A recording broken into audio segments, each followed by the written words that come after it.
Dear students, तो आज हम एक नया चैप्टर देखेंगे, nutrition in animals.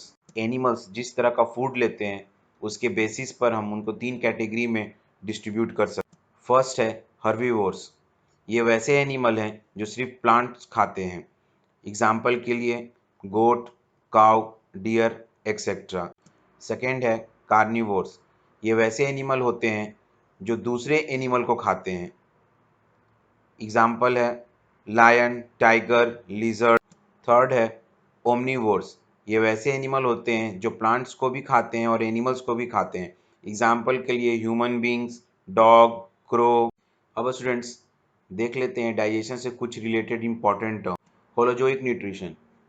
Students animals हो, माइक्रो ऑर्गेनिजम्स हो या ह्यूमन बींग्स हो, फूड को अंदर मुंह में लेने से लेकर मॉर्निंग में फेसेस निकालने तक ये जितने भी प्रोसेस उसके बीच में होते हैं उन्हें हम होलोजोइक न्यूट्रिशन बोलते हैं। होलोजोइक न्यूट्रिशन के 5 स्टेप्स हैं। First ingestion, second digestion, third absorption, fourth assimilation, fifth egestion. First है इंजेशन। जब ऑर्गेनिज्म फूड को अपने माउथ में लेते हैं तो उस प्रोसेस को हम लोग इंजेशन बोलते हैं। सेकेंड है डाइजेशन। इस प्रोसेस में बॉडी लार्ज सॉल्युबल मॉलिक्यूल्स को, मतलब कॉम्प्लेक्स मॉलिक्यूल्स को स्मॉल, छोटे छोटे वाटर सॉल्युबल मॉलिक्यूल्स में कन्वर्ट कर देता है ताकि बॉडी इसको ईजिली एब्जॉर्ब कर सके। तो इस प्रोसेस को हम लोग स्टूडेंट्स डाइजेशन बोलते हैं। थर्ड प्रोसेस है एब्जॉर्प्शन। अब स्टूडेंट्स जो भी डाइजेस्टेड फूड थे जो हमने डाइजेशन में देखा उसमें से जो भी न्यूट्रिएंट्स निकले उन न्यूट्रिएंट्स को सेल्स तक पहुंचाना है, तो उन्हें पहुंचाने का काम कौन करता है? ब्लड। तो इन न्यूट्रिएंट्स को इंटेस्टाइन में ब्लड क्या करता है? अपने में एब्जॉर्ब कर लेता है और इन्हें सेल्स तक पहुंचा देता है। तो इस प्रोसेस को हम लोग एब्जॉर्प्शन बोलते हैं। फोर्थ है एसिमिलेशन। स्टूडेंट्स देखिए, सेल्स भी न्यूट्रिएंट्स को डायरेक्ट एब्जॉर्ब नहीं करता। सेल्स को क्या चाहिए? एनर्जी चाहिए। तो सेल्स एनर्जी कहाँ से लाएगा? तो जो हम ऑक्सीजन लेते हैं वो क्या करता है? न्यूट्रिएंट्स के ऊपर एक्ट करता है और न्यूट्रिएंट्स को ब्रेक कर देता है जिससे एनर्जी रिलीज होता है और उस एनर्जी को सेल क्या करता है? ग्रैस्प कर लेता है और इस तरह से वो सेल अपने आप अपने आप को ग्रोथ के लिए यूज़ करता है उसको और रिपेयर के लिए यूज़ करता है। फिफ्थ स्टेप है इजेशन। स्टूडेंट्स अब जो भी बचे हुए फूड हो गए उन्हें बॉडी से बाहर निकालना ज़रूरी होता है, ठीक है ना? तो ये बॉडी से फेसेस के फॉर्म में बाहर निकलते हैं, ठीक है स्टूडेंट्स? तो इन्हें हम इजेशन बोलते हैं। और स्टूडेंट्स एक बात और, यहाँ बार बार एक वर्ड फेसेस का यूज़ हो रहा है स्टूडेंट्स। तो फेसेस मतलब ऐसा कोई चेहरा मत समझ लीजिएगा। फेसेस का मतलब होता है जो हम लोग मॉर्निंग में वॉशरूम में निकालते हैं स्टूडेंट्स, उसे फेसेस बोलते हैं, ठीक है स्टूडेंट्स? अब स्टूडेंट्स देखते हैं nutrition in amoeba. Students amoeba में भी होलोजोइक न्यूट्रिशन ही होता है जिसको हम लोग फैगोसाइटोसिस बोलते हैं, ठीक है students? Amoeba normally pond water में पाया जाता है और ये क्या करता है? जो टाइनी प्लांट्स होते हैं पॉन्ड में या फिर छोटे छोटे उसमें जो एनिमल्स होते हैं, माइक्रो ऑर्गेनिजम्स होते हैं, एनिमल्स नहीं स्टूडेंट्स, माइक्रो ऑर्गेनिजम्स जो होते हैं उनको वो क्या करता है? वो खा जाता है, ठीक है स्टूडेंट्स? तो इसके बाद वाले स्लाइड्स में हम लोग देखेंगे कि कैसे वो उस माइक्रो ऑर्गेनिजम्स को या टाइनी प्लांट्स को कैसे अपने अंदर एनगल्फ करता है, मतलब खाता है। स्टूडेंट्स फर्स्ट स्टेप है इंजेशन। स्टूडेंट्स एमीबा का कोई शेप होता नहीं है, तो वो क्या करता है? वो दो फिंगर लाइक प्रोजेक्शंस बनाता है वो, जिससे वो फूड को पकड़ लेता है और धीरे धीरे वो अपने अंदर वो फूड को ले लेता है। सेकेंड है स्टूडेंट्स डाइजेशन। अब इंजेशन के समय जो फूड मटेरियल्स एमीबा ने लिया वो काफ़ी कॉम्प्लेक्स स्ट्रक्चर होता है उसका, ठीक है स्टूडेंट्स? तो उस कॉम्प्लेक्स को सिंपल सॉल्युबल फॉर्म में तोड़ना जरूरी है, नहीं तो एमीबा उसको एब्जॉर्ब नहीं कर पाएगा, ठीक है? तो इसलिए एमीबा क्या करता है डाइजेशन के समय? उसके ऊपर एंजाइम रिलीज करता है। स्टूडेंट्स आप एंजाइम को एज अ केमिकल की तरह भी समझ सकते हैं, जिससे कि जो कॉम्प्लेक्स फूड स्ट्रक्चर है वो सिंपल सॉल्युबल फूड स्ट्रक्चर में कन्वर्ट हो जाता है और अमीबा फिर उसको अब इजीली एब्जॉर्ब कर सकता है। Third students absorption. अब जो सिंपल फूड मटेरियल में से न्यूट्रिएंट्स निकला वो पूरे बॉडी में अमीबा के डिस्ट्रीब्यूट हो जाता है। तो स्टूडेंट्स इस प्रोसेस को हम लोग बोलते हैं एब्जॉर्ब। फोर्थ है एसिमिलेशन। और स्टूडेंट्स मैंने इसके पहले भी आपको बताया था कि न्यूट्रिएंट्स को डायरेक्ट सेल एब्जॉर्ब नहीं करता, उसे क्या, सेल को क्या चाहिए? एनर्जी चाहिए। तो यहाँ पर भी वही होता है, जो न्यूट्रिएंट्स जो पूरे अमीबा के बॉडी में डिस्ट्रीब्यूट हुए वो ऑक्सीजन के प्रेजेंस में ब्रेक हो जाते हैं और फिर वो एनर्जी रिलीज करते हैं जिसको कि अमीबा का सेल एब्जॉर्ब करता है। फिफ्थ है स्टूडेंट्स इजेशन। और स्टूडेंट्स अब जो अनडाइजेस्टेड फूड मटेरियल्स हो गए तो अमीबा उन्हें क्या करता है, बाहर थ्रो कर देता है। स्टूडेंट्स देखिए यहाँ पर अमीबा क्या करता है, अपने मेम्ब्रेन को रप्चर करता है, रप्चर कर मतलब उसे फाड़ देता है, उसके बाद वो अपने बॉडी से बाहर निकालता है। लेकिन ये मेम्ब्रेन बाद में क्या हो जाता है, वापस रिपेयर भी हो जाता है। ठीक है स्टूडेंट्स, तो ये सारे 5 प्रोसेस हो गए अमीबा में, जिनको कि हम लोग होलोजोइक बोलते हैं। अब स्टूडेंट्स देखते हैं ह्यूमन डाइजेशन। स्टूडेंट्स यहाँ पर एक कैनाल है जो माउथ से स्टार्ट होता है। माउथ को हम लोग स्टूडेंट्स बकल कैविटी भी बोलते हैं और वो जाकर एनस पर एंड कर जाता है। ठीक है स्टूडेंट्स, स्टूडेंट्स आप कैनाल को एज अ पाइप की तरह भी समझ सकते हैं। ये कैनाल 6 पार्ट्स में डिवाइडेड है। फर्स्ट है बकल कैविटी या जिसे हम माउथ बोलते हैं। फूड पाइप, इसे स्टूडेंट्स हम लोग ओसोफेगस भी बोलते हैं। थर्ड है स्टमक। फोर्थ है स्मॉल इंटेस्टाइन। फिफ्थ है लार्ज इंटेस्टाइन एंड सिक्स्थ है एनस। स्टूडेंट्स अब देखते हैं माउथ। माउथ में जब हम फूड को लेते हैं तो उसे हम इंजेक्शन बोलते हैं। और स्टूडेंट्स माउथ में 3 चीज़ें प्रेजेंट होती हैं, टंग, टीथ एंड सलाइवरी ग्लैंड। तो स्टूडेंट्स टीथ का काम होता है फूड को अच्छे से तोड़ना, च्यू करना। टंग का काम होता है फूड के टेस्ट को चेक करना और सलाइवरी ग्लैंड का काम होता है सलाइवा रिलीज करना। और स्टूडेंट्स देखिए सलाइवा का यहाँ मेन पर्पस क्या है रिलीज करने का।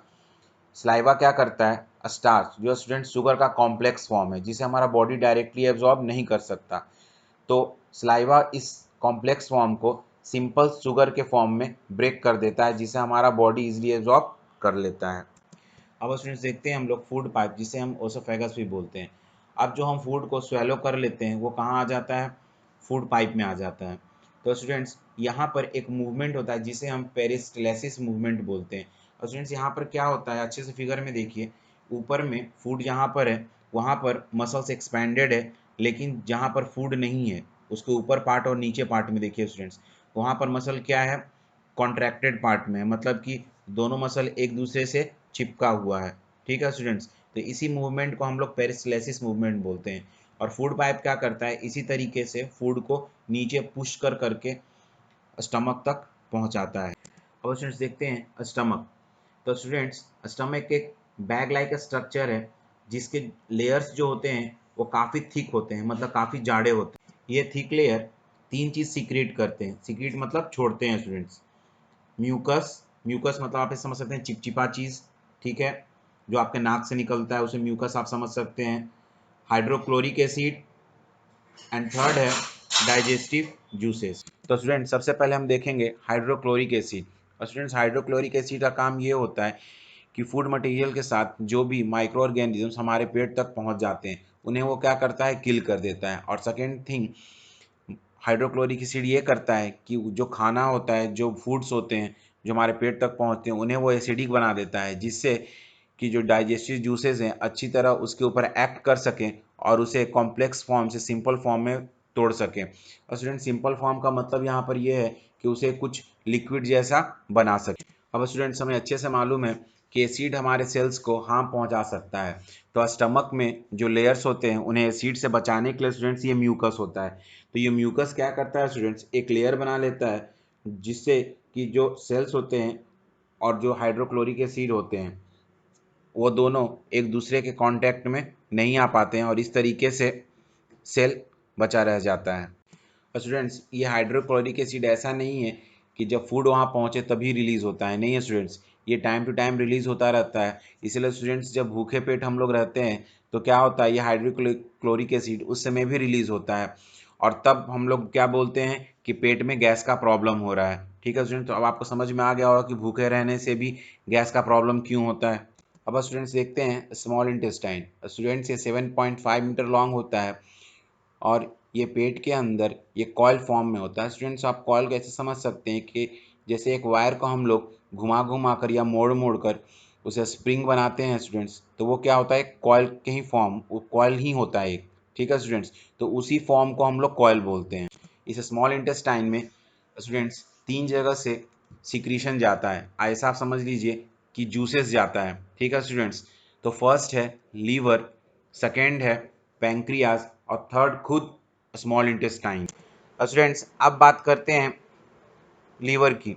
तो लीवर क्या करता है, लीवर बाइल जूस सीक्रेट करता है और ये bile juice directly small intestine में नहीं जाता, ये पहले गॉल ब्लैडर में जाकर स्टोर होता है और गॉल ब्लैडर उसको टाइम टू टाइम सीक्रेट करता है।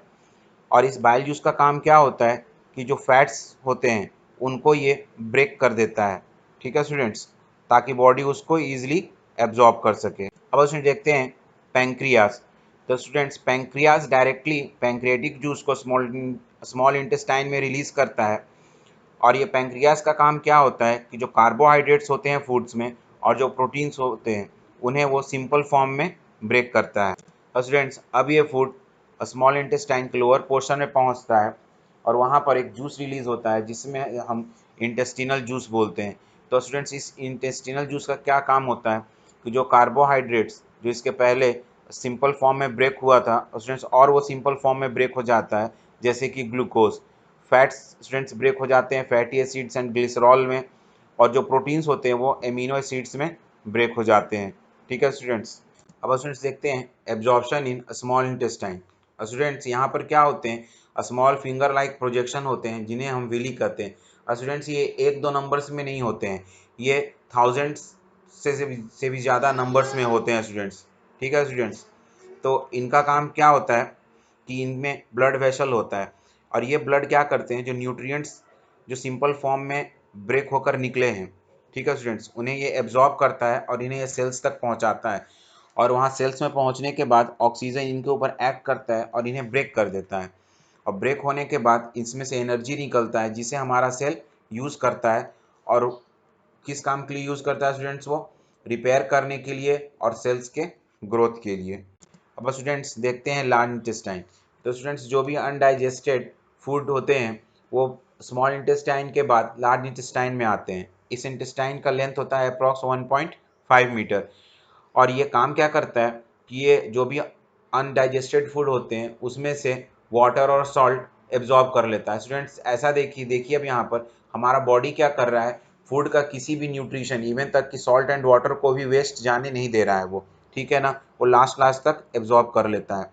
फिर ये अनडाइजेस्टेड फूड रेक्टम में जाकर स्टोर हो जाते हैं थोड़े थोड़े देर पर, ठीक है स्टूडेंट्स।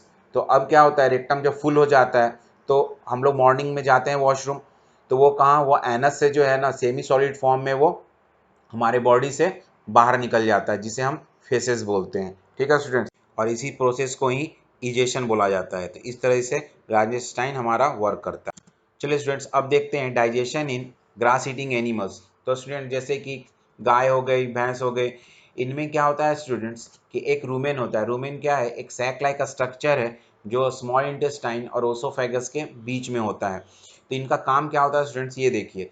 तो गाय भैंस क्या करते हैं, फटाफट किसी भी चीज़ को, प्लांट्स को खा लेते हैं स्टूडेंट्स, ठीक है। और खाने के बाद वो जाकर रूमेन में स्टोर होता है जहाँ वो थोड़ा सा ब्रेक हो जाता है सिंपल फॉर्म में और वो कर्ड जिसे हम लोग बोलते हैं, ठीक है स्टूडेंट्स। तो ये कर्ड क्या होता है, फिर छोटे छोटे लम्स में, छोटे छोटे लम्स से समझ सकते हैं, छोटे छोटे गोले में जो है ना वो उनके माउथ में वापस आता है, गाय और भैंस के माउथ में, जिसे वो प्रॉपरली च्यू करते हैं और च्यू करने के बाद वो उसे वापस स्टमक में भेज देते हैं। और स्टूडेंट्स देखिए इस प्रोसेस का क्या ज़रूरत पड़ गया उनको, क्योंकि वो ग्रास खाते हैं स्टूडेंट्स, और ग्रास में क्या होता है, सेलुलोज होता है और सेलुलोज इजीली डाइजेस्ट नहीं होता है। तो इन्हें क्या करना पड़ता है, इसे पहले रूमन में स्टोर करना पड़ता है उस, तो वहाँ पर वो सिंपल फॉर्म में थोड़ा चेंज हो जाता है। उसके बाद फिर जब वापस वो च्यू करते हैं और च्यू करके स्मॉल इंटेस्टाइन में भेजते हैं, तो अब ये प्रॉपर तरीके से जो है ना सेलुलोज स्टूडेंट्स कार्बोहाइड्रेट्स में कन्वर्ट हो जाता है, ठीक है स्टूडेंट्स। तो इसलिए इनके अंदर ये रूमेन लाइक स्ट्रक्चर होता है जो ह्यूमन बींग्स में नहीं होता है। इसीलिए हम लोग स्टूडेंट्स अगर घास खाते हैं या फिर रॉ फूड मटेरियल्स खाते हैं, जैसे कि कुछ साग खा लिए या कुछ पत्ते वाली चीज़ें खा लिए, तो हम उनको इजीली डाइजेस्ट नहीं कर पाते हैं, ठीक है। तो इस तरीके से आपका nutrition in animal chapter over हो गया।